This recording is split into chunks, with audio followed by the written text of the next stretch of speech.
లక్ష్మి అనేటప్పటికీ మొత్తం అందరం కూడా ఖచ్చితంగా పూజ చేసే రోజేది అంటే శ్రావణ మాసంలో వచ్చేటటువంటి పౌర్ణమి ముందు శుక్రవారం వరలక్ష్మీ వ్రతం.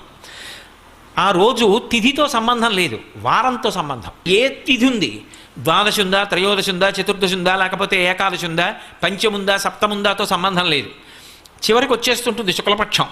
పౌర్ణమి ముందు శుక్రవారం ఏమొస్తుందో ఆ శుక్రవారం నాడు వరలక్ష్మీ వ్రతం చేస్తారు. వరలక్ష్మీ వ్రతం చెయ్యడానికి అసలు ఈ వ్రతం ఉన్నది అని మొట్టమొదట లక్ష్మీదేవి ఎవరికి చెప్పింది? చారుమతికి చెప్పింది. తెల్లవారు లేస్తే మనం కథ చదువుతాం. చారుమతి ఆ మాటకు అర్థం ఏమిటి? నిజానికి అద్భుతమైనటువంటి పేరు, ఆడపిల్లలకి పెట్టడానికి పరమయోగ్యమైనటువంటి పేరు చారుమతి. ఎంత చక్కటి పేరు! చారు అంటే సత్, మంచి అని, చాలా చక్కటి ఆలోచన కలిగినది, విశాల బుద్ధి కలిగినది. మతి బుద్ధి, మంచి బుద్ధి కలిగిన పిల్ల, దానికి అర్థం చారుమతి. చారుమతి నిద్రపోతుంది. నిద్రపోతున్నటువంటి చారుమతి కలలోకి వచ్చింది లక్ష్మీదేవి. వచ్చి కల్పం చెప్పింది, ఇలా చెయ్యి పూజమ్మా, నా పూజ నిన్ను అనుగ్రహిస్తానమ్మా అంది. ఎందుకు చెప్పింది అంటే వ్యాసుల వారు పురాణంలో కొన్ని విషయాలు చెప్పారు. చారుమతినే ఆవిడ ఎందుకు ఎంచుకుంది అంటే ఆవిడ పతివ్రత, మహాపతివ్రత. మహాపతివ్రత అంటే ఎప్పుడు భర్తని అనుగమిస్తుంది. ఏ పని చేసినా భర్త సంతోషిస్తాడా సంతోషించడా అది ఆలోచిస్తూ ఉంటుంది. ఆమెకి ఆ పతి శుశ్రూష యందు రత అంటే అంతకన్నా సంతోషం ఆవిడికి ఇంకొకటి లేదు. ఇంటి ఇల్లాలుగా 10 మందికి అన్నం పెట్టడంలో, 10 మందిని ఆదరించడంలో, ఆ ఇంటి యజమానికి కీర్తి తేవడంలో, ఆ ఇంటికి లక్ష్మీ కటాక్షం కల్పించడంలో ఒక ఇంటి ఇల్లాలికున్నటువంటి ప్రాముఖ్యత నిజానికి పురుషునికి లేదు. నేను పరమ సత్యం చెప్తున్నాను మీతో. పురుషుడిదా ఐశ్వర్యం, ఇంటి ఇల్లాలిదా అంటే ఐశ్వర్యము ఇల్లాలిదే. తెలిసి తెలియక అమాయకత్వంతో ఏదో తక్కువ అనుకుని మాట్లాడేస్తూ ఉంటారు. అసలు నిజానికి వాళ్ళకి వేసినంత పెద్దపీట పురుషుడికి శాస్త్రం వెయ్యలేదు. ఎందుచేత అంటే నా ఇంటికి ఒక అతిథి వచ్చాడు అనుకోండి, నా ఇంటికి అతిథి వస్తే ఆ అతిథి కడుపు నిండా అన్నం తిని వెళ్ళాడన్న తృప్తి నాకు దేని చేత కలుగుతుంది? నా పత్ని సంతోషంగా అన్నం వండి 4 పదార్థాలు చేసి వచ్చిన వాళ్ళకి కొసరి వడ్డించి కడుపు నిండా పెడితే ఆయన 4 మాటలు త్రేయించాడు అనుకోండి, ఆ త్రేణుపులు ఉన్నాయా అని వింటూ ఉంటాట పూజామందిరంలోంచి ఈశ్వరుడు. నన్ను నమ్ముకున్నవాడొకడు ఈ ఇంట్లో కూర్చుని త్రేయించాడు, కాళ్ళు కడుక్కుని చేతులు కడుక్కుని వెళ్ళాడు. ఆయన త్రేణుపు వినపడింది, దాన్ని లెక్కలోకి తీసుకుంటాట ఐశ్వర్యాన్ని నిలబెట్టడానికి. మనం తినడం కాదు, ఇంటికి వచ్చిన అతిథి త్రేయించి వెళ్ళాడా? మీరు చెప్పండి, అది నా చేతిలో ఉందా, నా భార్య చేతిలో ఉందా? నేను ఇన్ని ఉపన్యాసాలు చెప్పచ్చు. ఇంటికి వచ్చిన అతిథికి అన్నం, అయ్యా కూర్చోండి అన్నం వండుతానన్నాను అనుకోండి, ఆయన ఏమంటాడు? అయ్యో ఎందుకంటే ఏం పర్వాలేదు, నాకు వీళ్ళు కూడా తెలిసిన వాళ్ళు ఉన్నారు, తప్పకుండా రమ్మని నిగ్రహించారు, ఇంకొక మాట వస్తానులేండి అంటాడు. ఎందుకని? ఆవిడేమో కోపంగా అటు ఇటు తిరుగుతోంది అనుకోండి, రోజు ఎవడో వస్తాడు, ఏమిటి పిచ్చి కూడా అని. ఆయన వండుతానన్నాడు అనుకోండి, ఆ ఇంటి అతిథి అన్నం ఎందుకు తింటాడు? అదే అన్నయ్య గారు మీరు వెళ్ళడానికి వీలు లేదు, మీరు రావడం మా అదృష్టం, మీరు ఇవాళ చెల్లి చేతి భోజనం తిని వెళ్ళవలసిందే, అనుబంధం కూడా కలిపి నేను పెడతాను మీరు తినవలసిందే అని పరమోత్సాహంతో వండుతోందనుకోండి, వచ్చినవాడు కాళ్ళు కడుక్కుని చేతులు కడుక్కుని అనుష్ఠానం చేసుకుని వచ్చి ఆ భోజనానికి కూర్చుని సంతోషంగా తింటాడు. ఇప్పుడు నా ఇంట ఒక అతిథి అన్నం తినడం ఎవరి మీద ఆధారపడింది? ఆమె మీద ఆధారపడింది. అంతవరకు ఎందుకు? నా మేనల్లుడు, నా అన్నదమ్ముల బిడ్డలో వచ్చారనుకోండి, వస్తే వాళ్ళకి ఇంత పట్టెడు అన్నం పెట్టాలి, వాళ్ళు కడుపు నిండా తిని వెళ్ళాలి, పెదనాన్న ఇంటికి వచ్చామని, మామయ్య ఇంటికి వచ్చామని. ఎవరి చేతిలో ఉంది? నా చెల్లెలు ఇంటికి వచ్చింది, అది సంతోషంగా పసుపు కుంకం ఓ పట్టుచీర పుచ్చుకుని వెళ్ళాలంటే ఎవరి చేతిలో ఉంది? నా చేతిలో లేదు. ఆ వచ్చిన దానికి ఏమండి మీ తోడ పుట్టింది, ఆ అమ్మాయి సంతోషిస్తే మన ఇల్లంతా సంతోషించినట్టే. శోభన దేవత అండి మన ఇంటికి. ఇంటికి అక్క చెల్లెలు వచ్చింది అంటే పసుపు కుంకం పెట్టకుండా పంపకూడదు. అంతకన్నా అదృష్టం ఏమిటి? మా అన్నయ్య ఇచ్చాడని కట్టుకుంటుంది, పెట్టండి ఇంకో మాట కొనుక్కుంటాను, ఈ పట్టు చీర పెట్టేస్తానని పెట్టింది అనుకోండి, 70 ఏళ్ళు బతికేవాడు 80 ఏళ్ళు బతుకుతాడు పురుషుడు. నిజానికి ఎవరిది వైభవం అంటే ఇల్లాలిదే వైభవం. ఆవిడ లేకపోతే యజ్ఞం చేస్తాడా, యాగం చేస్తాడా, కడుపున పుట్టిన కూతుర్ని కన్యాదానం చేస్తాడా, ఎడంభుజం మీద ఉత్తరీయం వేసుకుంటాడా? ఆవిడ ఉంటేనే అవన్నీ. ఆవిడ లేకపోతే ఏ పుణ్యకార్యం చేయలేడు. ఇక్కడ సుఖం లేదు, ఊర్ధ్వలోకాలకు వెళ్ళడానికి పుణ్యం లేదు. అన్నీ ఆమె చేతిలోనే ఉన్నాయి. అందుకే గృహలక్ష్మి గృహే గృహే. అసలు ఇంటికి లక్ష్మీదేవి ఎవరు అంటే ఇల్లాలే లక్ష్మి. అందుకే పీటల మీదకి వెళ్ళినప్పుడు పెళ్లి కొడుకు నడిచి వెళ్ళిపోతాడు, పెళ్లి కూతురు నడిచి రాదు, పద్మంలో కూర్చోబెట్టి తీసుకొస్తారు. ఎందుకంటే ఆయన లక్ష్మి, ఆమె నడిచి రాకూడదు, మేనమామలు ఎత్తి తీసుకొస్తారు. అంత సుసంపన్నమైనటువంటి ధర్మం మంది. అటువంటి లక్షణములు కలిగినది చారుమతి కాబట్టి చారుమతికి లక్ష్మీదేవి కలలో కనపడింది. అమ్మా, నువ్వు పతి శుశ్రూష చేయడంలో రమించిపోయేటటువంటి లక్షణం ఉన్నదానివి.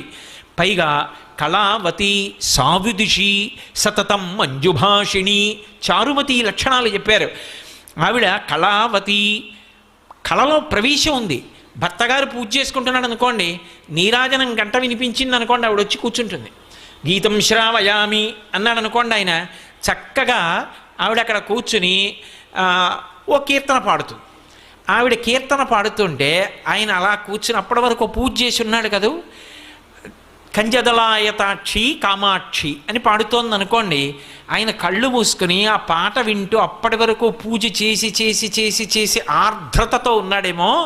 ఆ అమ్మవారు కుంజరగమని అంటే కామాక్షి శుక్రవార మంటపంలో అమ్మవారు నడిచి వెడుతుంటే కాళ్ళకి పెట్టుకున్న గజ్జల చప్పుడు ఇక్కడ వింటూ మురిసిపోతాడు. ఇప్పుడు కళావతి, ఆవిడకి ఒక పాట వచ్చు, పాడింది. ఆవిడికి వీణ వాయించడం వచ్చు, ఇవాళ పాట పాడింది, రేపు వాద్యం ఘోషయామి, కాసేపు వీణ వాయిస్తుంది. ఆయన పూజలో పక్కనే అనుగమిస్తుంది. అనుగమించి ఆయనకి ఏం కావాలో ఆయన అడగక్కర్లేదు, అలా అందిస్తుంది. ఇద్దరూ కలిసి తరించిపోతారు. అందుకు చిటికిన వేలు పట్టుకు నడిచారు ఇద్దరు. అది జీవితంలో ఒక్కరోజు అలా అనుభవించింది లేదనుకోండి, ఏమి దాంపత్యం అని అలా దాంపత్యం. ఒక్కరోజు అలా కూర్చుని పూజ చెయ్యలేదు, అలా ఆయన అడగలేదు, ఆవిడ ఇవ్వలేదు. ఎందుకు ఇంకా అది, దానిలో ఏమి సంతోషం ఉంది అసలు? కాబట్టి కళావతి సావిదుషి, ఆమె మంచి ఆలోచన చెప్తుంది, పక్షపాత బుద్ధి లేదు. మా వాళ్ళు మీ వాళ్ళు అన్న బుద్ధితో ఉండదు, మంచి బుద్ధితో ఆలోచిస్తుంది. ఇవి చేస్తే మా ఆయన కీర్తి నిలబడుతుంది, ఆయన వృద్ధిలోకి వస్తారు, ఆయన ఆయువు నిలబడుతుంది. కాబట్టి నేను ఆయనకి ఈ సలహా చెప్పాలి.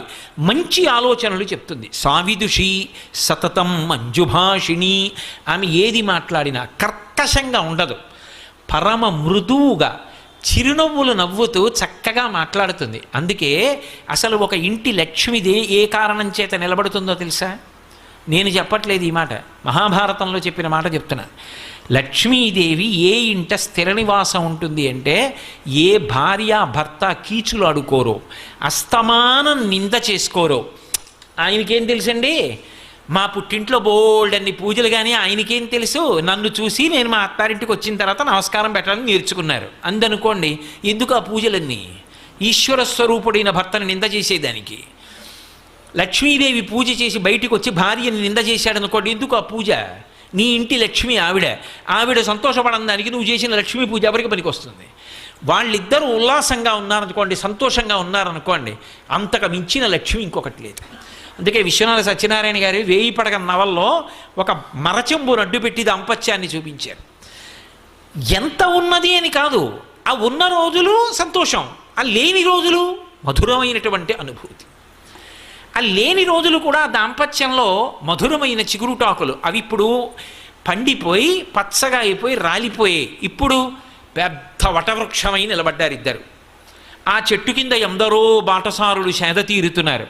కానీ వాళ్ళ అలా వృద్ధిలోకి రావడానికి కారణం వాళ్ళిద్దరి మధ్య ఉన్న అన్యోన్యత, ఆ సంతోషం, ఆ ప్రేమ, ఒకరి మీద ఒకరికి ఉన్నటువంటి ఆ నిండుతనం, దాని చేత లక్ష్మీదేవి నిలబడుతుంది తప్ప అసలు భార్యాభర్తలు ఇద్దరూ అస్తమానం దెబ్బలాడుకునే చోట లక్ష్మీదేవి నిలబడదు. కాబట్టి మంజుభాషిణి, ఒక్కొక్కసారి తిరస్కరించవలసి రావచ్చు, ఇది కుదరదు చెయ్యలేను అని చెప్పవలసి రావచ్చు, ఇది చెయ్యకండి అని చెప్పవలసి రావచ్చు. కానీ అది చెప్పడంలో ఒక అందం ఉంటుంది. అది ఆ సరళంగా మాట్లాడినటువంటి తీరు ఆకర్షిస్తుంది. మీరు ఏదో ఒక విషయం చెప్పాలనుకున్నారనుకోండి, అయ్యా మీరు చెప్పిన ప్రవచనం విని నాకు లక్ష్మీ కటాక్షం గురించి ఒక్క ఆలోచన వచ్చింది, మీతో పంచుకోవచ్చా అని అడిగారు అనుకోండి. అయ్యో ఏమిటి చెప్పండి అంటాను. మీరు చెప్పిన కన్నా ఇలా కూడా చెప్పచ్చు అనిపించింది అన్నారనుకోండి, నేను ఇప్పుడు పనిలో ఉన్నాను, మీరు తర్వాత మాట్లాడతారు కానీ అంటారు. మాట్లాడడంలో తేడా. మాట చేత దగ్గరికి చేరాలా, మాట చేత దూరంగా పోవాలా అన్నది నిర్ణయింపబడుతుంది. అందుకే ఆ మాట కూడా ఏమిటి అంటే లక్ష్మి. నీకు కటాక్షం ఎందుకు వచ్చింది? ఒకరికి దగ్గర అయ్యావంటే మాట తీరు, ఒకరికి దూరంగా పోయావంటే మాట తీరు. కాబట్టి మంజువాదిని, ఆ మాట మాట్లాడడంలో ఆ మంజులంగా మాట్లాడడం అనేటటువంటి లక్షణం ప్రత్యేకించి గృహిణికి ఎందుకు చెప్పారు అంటే, ఆటు పోటు షాక్ అబ్జార్బర్లు కార్లకే ఎందుకండి అంటే, అదే రహదారి మీద ఎడుతుంది, గోతుల్లో పడుతుంది కాబట్టి. ఇంట్లో తెల్లవారి లేస్తే ఎన్ని విషయాలో చక్కబెట్టేది ఎవరు అంటే ఇల్లాలు. అందుకని ఆమెకి సహనము చాలా ఎక్కువ అవసరం అవుతుందని అంత ఇబ్బందిలో కూడా అలా మాట్లాడగలగడం ఆవిడ గొప్పతనం. మంజుభాషిణి. ఆవిడ పేరు చెప్తే ఆమెని కన్న తల్లిదండ్రులు, ఆమె అత్తగారు మామగారు కూడా మురిసిపోతారట. అందుకే అటువంటి ఆవిడ్ని ఎంచుకుంది తప్ప ఎన్ని లక్ష బిల్వార్చనలు చేసింది, ఎన్ని బంగారు పువ్వులు చేయించింది, లేకపోతే ఇతరత్రా పనులు ఏం చేసింది, ఇవేవీ లక్ష్మీదేవి చూడలేదు అని మీరు గుర్తుపెట్టుకోవాలి. చారుమతి వృత్తాంతం చదివితే. అంటే లక్ష్మీ కటాక్షమునకు హేతువేది అంటే ఎవరు ఇంటి లక్ష్మియో అక్కడ ప్రారంభం. ఇప్పుడు ఆవిడ వరలక్ష్మీ వ్రతం ఇలా చెయ్యమ్మా అని చెప్పింది. వరలక్ష్మీ వ్రతం ఇలా చెయ్యమ్మా అని చెప్తే చారుమతి ఏం చేయాలి?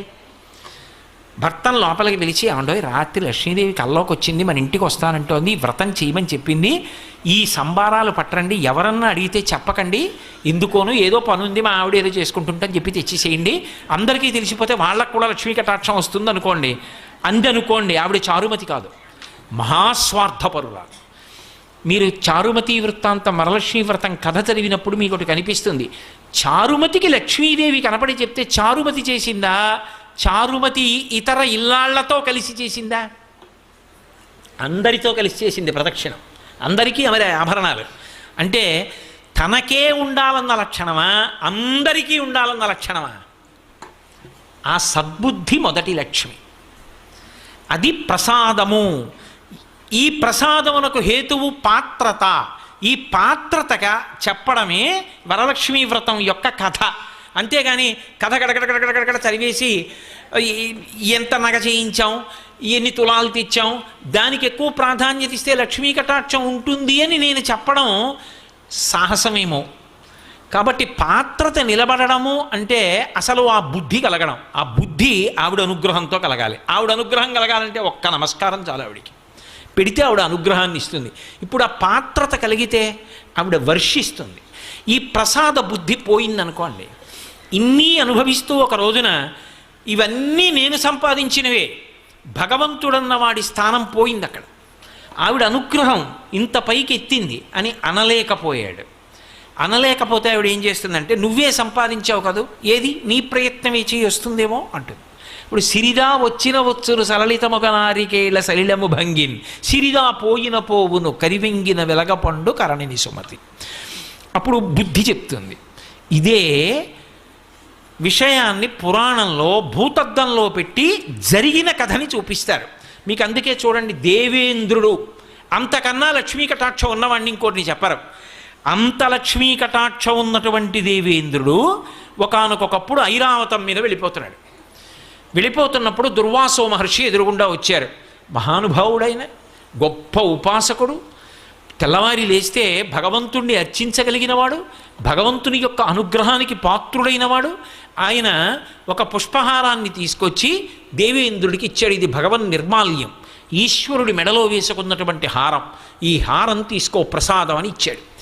ఆయనకి భగవతి ఇచ్చింది. ఆ హారాన్ని ఇంద్రుడికి ఇచ్చాడు. ఎందుకు ఇచ్చాడు అంటే, అది ఇంద్రుడు తీసుకుని కళ్ళకద్దుకొని ఒకసారి తల మీద పెట్టుకుని పక్కన పెడితే ఆ అనుగ్రహం ఆయన యందు ప్రవేశించి ఆ ప్రసాద బుద్ధి చేత ఆయన బాగా నిలబడితే దేవతలు రక్షింపబడితే లోకాలు రక్షింపబడతాయని దుర్వాసో మహర్షి ఆలోచన, సద్బుద్ధితో ఇచ్చాడు. ఇదే సత్యనారాయణ వ్రతకథ. ప్రసాదము అనుగ్రహము. అనుగ్రహం అక్కర్లేదండి, భర్త దొరకలేదు. అనుగ్రహం కావాలంది, ప్రసాదం ముచ్చుకుంది, భర్త కనబడ్డాడు. ప్రసాదము అన్న మాటకు అర్థం ఏమిటంటే, కేవలం అది ఇందులో యాలక్కాయలు ఎక్కువ వేశారా, శనగపిండి ఎక్కువ వేశారా? పూర్వం తిరుపతి ప్రసాదంలో ఉన్నన్ని జీడిపప్పులు ఇప్పుడు ఉండట్లేదండి, దానికోసం ఆ తిరుపతి వెళ్ళావు. జీడిపప్పుల కోసం, ఏలక్కాయల కోసం, దాంట్లో ఉన్న తూకం కోసం, అందులో ఇన్నిపటికి బెల్లం ముక్కలు ఉన్నాయి, దానికోసం ఆ తిరుపతి వెళ్ళేది. అది ప్రసాదం, అది ఈశ్వరానుగ్రహం. జీడిపప్పుల కోసం, ఏలక్కాయల కోసం, దాంట్లో ఉన్న తూకం కోసం, అందులో ఇన్నిపటికి బెల్లం ముక్కలు ఉన్నాయి, దానికోసం ఆ తిరుపతి వెళ్ళేది. అది ప్రసాదం, అది ఈశ్వరానుగ్రహం. అంతేకాని దాని మీద వ్యాసాలు రాయడానికి, దాని మీద శల్య శోధనలు చేయడానికి కాదు అది. కాబట్టి ఇప్పుడు అది అనుగ్రహం లోపలికి పుచ్చుకున్నావు, అది 6వ వంతు మనస్సుగా మారుతుంది. ఆ మనసులోంచి దరిద్రాన్ని పోగొట్టుకోవడానికి పరిష్కారం కూడా లోపల నుంచి ఆలోచనగా వస్తుంది. ఈశ్వర ప్రసాదం తింటే అందులోంచి ఆలోచన వస్తుంది, ఆ ఆలోచనే సమస్యని పరిష్కారం చేస్తుంది. మళ్ళీ శాంతి పొందావు. ఇప్పుడు దుర్వాసో మహర్షి ఇంద్రుడికి ప్రసాదం ఇచ్చాడు, భగవంతుడి మెడలో వేసిన హారం ఇచ్చాడు. ఇప్పుడు ఆ హారం వేసుకున్నాడు, మెడలో వేశారు, ఉంచుకోవాలి, లేదా చేతికి ఇచ్చారు, తీసుకుని కళ్ళకెత్తుకుని వాసన చూసి తల మీద పెట్టుకుని పక్కన పెట్టాలి. ఎవరు తొక్కని స్థానంలో దాన్ని ఉంచాలి. ఇంద్రుడు ఏం చేశాడు? అహంకారం, నేను మహేంద్రుణ్ణి, నేను ఇంతటి ఐశ్వర్యవంతుణ్ణి, అందున ఐరావతం మీద పెడుతున్నాడు. ఐరావతం మీద పెడుతున్నప్పుడు ఇటువంటి ఏనుగు ఇంకొకడికి లేడు, దీని మీద పెడుతున్నాడంటే ఇంద్రుడు పెడుతున్నాడని గుర్తు. అటువంటి నాకు పూలదండోటి పట్టుకొచ్చి ఇచ్చాడు, అది కూడా వాడిపోయింది. ఎందుకని? భగవంతుడి మెళ్ళలోంచి తీసి తెచ్చినటువంటి మాల. ఈ మాల పెద్ద విషయం ఏముంది అని తీసి ఆ ఏనుగు కుంభస్థలం మీద పడేశాడు. ఇప్పటికీ మనం చూడాలా, దేవాలయంలో భగవంతుడి మెడలో హారం తీసి వచ్చిన వాళ్ళకి ఇస్తే వాళ్ళు తీసుకెళ్ళి కారుకు కట్టుకుంటారు. ఇంద్రుడు ఏనుగు మీద బారేయడానికి ఎక్కువచ్చిన కారుకి భగవంతుడి మెడలో ఉన్న హారం కట్టుకున్న వాడికి ఏమిటి తేడా? ఒకటే. కాబట్టి ఇప్పుడు ఏమైంది? ఆ ఏనుక్కి ఏం తెలుస్తుంది? ప్రసాదం ఏనుక్కి తెలియదుగా, అది తొండం పెట్టి లాగింది పూలహారం, అది తినదది. కాబట్టి అదేం చేసింది? దానిది చాంచల్య బుద్ధి, అది కింద బారేసి కాలుతో తొక్కింది.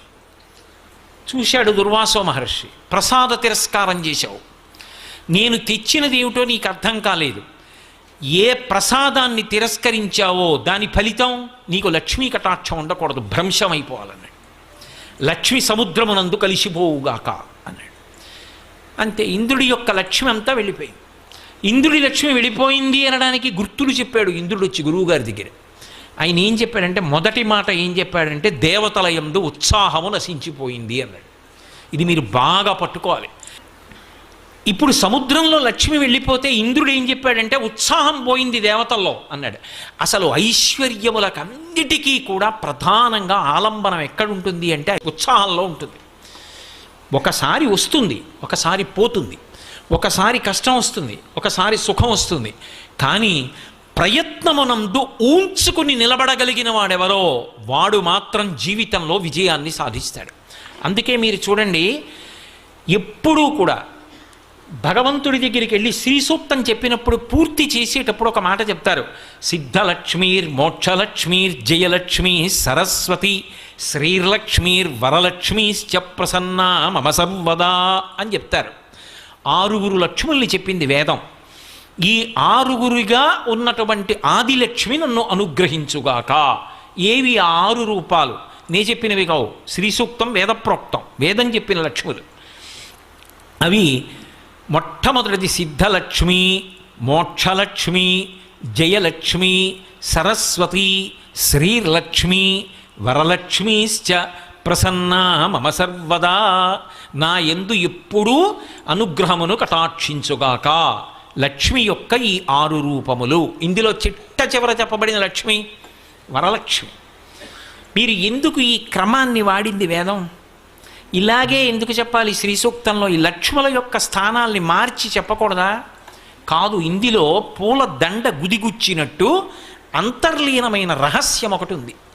సిద్ధలక్ష్మి, ఒక కార్యం సిద్ధించిందండి అంటాడు. అమ్మయ్యా, మొత్తానికి సిద్ధించిందండి అంటాడు. అందుకే విఘ్నేశ్వరుడు భార్యల్లో సిద్ధి బుద్ధి. సిద్ధించింది అంటే దాని అర్థం ఏమిటో తెలుసా? నేను అనుకున్నటువంటి కార్యం పూర్తయిపోయింది.